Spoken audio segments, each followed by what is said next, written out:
ہم نے موسیٰ کو کتاب دی، اس کے بعد پے در پے رسول بھیجے، آخر کار عیسیٰ ابن مریم کو روشن نشانیاں دے کر بھیجا اور روح پاک سے اس کی مدد کی۔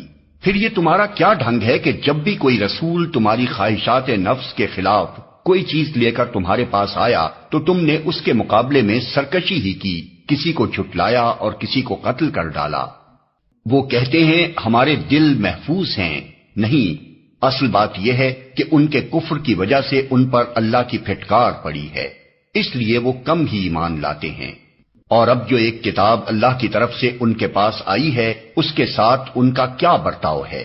باوجود کہ وہ اس کتاب کی تصدیق کرتی ہے جو ان کے پاس پہلے سے موجود تھی، باوجود کہ اس کی آمد سے پہلے وہ خود کفار کے مقابلے میں فتح و نصرت کی دعائیں مانگا کرتے تھے، مگر جب وہ چیز آ گئی جسے وہ پہچان بھی گئے تو انہوں نے اسے ماننے سے انکار کر دیا۔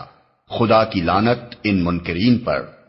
کیسا برا ذریعہ ہے جس سے یہ اپنے نفس کی تسلی حاصل کرتے ہیں کہ جو ہدایت اللہ نے نازل کی ہے اس کو قبول کرنے سے صرف اس ضد کی بنا پر انکار کر رہے ہیں کہ اللہ نے اپنے فضل سے اپنے جس بندے کو خود چاہا نواز دیا، لہذا اب یہ غضب بالائے غضب کے مستحق ہو گئے ہیں اور ایسے کافروں کے لیے سخت ذلت آمیز سزا مقرر ہے۔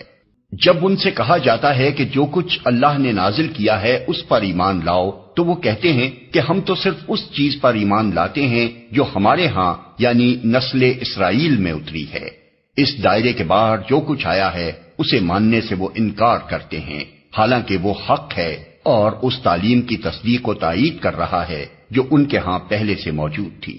اچھا ان سے کہو اگر تم اس تعلیم ہی پر ایمان رکھنے والے ہو جو تمہارے ہاں آئی تھی تو اس سے پہلے اللہ کے ان پیغمبروں کو جو خود بنی اسرائیل میں پیدا ہوئے تھے کیوں قتل کرتے رہے؟ تمہارے پاس موسیٰ کیسی کیسی روشن نشانیوں کے ساتھ آیا، پھر بھی تم ایسے ظالم تھے کہ اس کی پیٹھ موڑتے ہی بچڑے کو معبود بنا بیٹھے۔ پھر ذرا اس میثاق کو یاد کرو جو طور کو تمہارے اوپر اٹھا کر ہم نے تم سے لیا تھا۔ ہم نے تاکید کی تھی کہ جو ہدایات ہم دے رہے ہیں ان کی سختی کے ساتھ پابندی کرو اور کان لگا کر سنو۔ تمہارے اسلاف نے کہا کہ ہم نے سن لیا مگر مانیں گے نہیں، اور ان کی باطل پرستی کا یہ حال تھا کہ دلوں میں ان کے بچڑا ہی بسا ہوا تھا۔ کہو اگر تم مومن ہو تو یہ عجیب ایمان ہے جو ایسی بری حرکات کا تمہیں حکم دیتا ہے۔ ان سے کہو اگر واقعی اللہ کے نزدیک آخرت کا گھر تمام انسانوں کو چھوڑ کر صرف تمہارے ہی لیے مخصوص ہے تب تو تمہیں چاہیے کہ موت کی تمنا کرو اگر تم اپنے اس خیال میں سچے ہو۔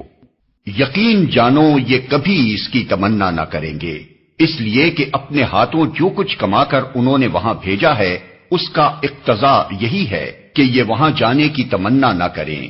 اللہ ان ظالموں کے حال سے خوب واقف ہے۔ تم انہیں سب سے بڑھ کر جینے کا حریص پاؤ گے، حتیٰ کہ یہ اس معاملے میں مشرکوں سے بھی بڑھے ہوئے ہیں۔ ان میں سے ایک ایک شخص یہ چاہتا ہے کہ کسی طرح 1000 برس جیے، حالانکہ لمبی عمر بہرحال اسے عذاب سے تو دور نہیں پھینک سکتی۔ جیسے کچھ اعمال یہ کر رہے ہیں اللہ تو انہیں دیکھ ہی رہا ہے۔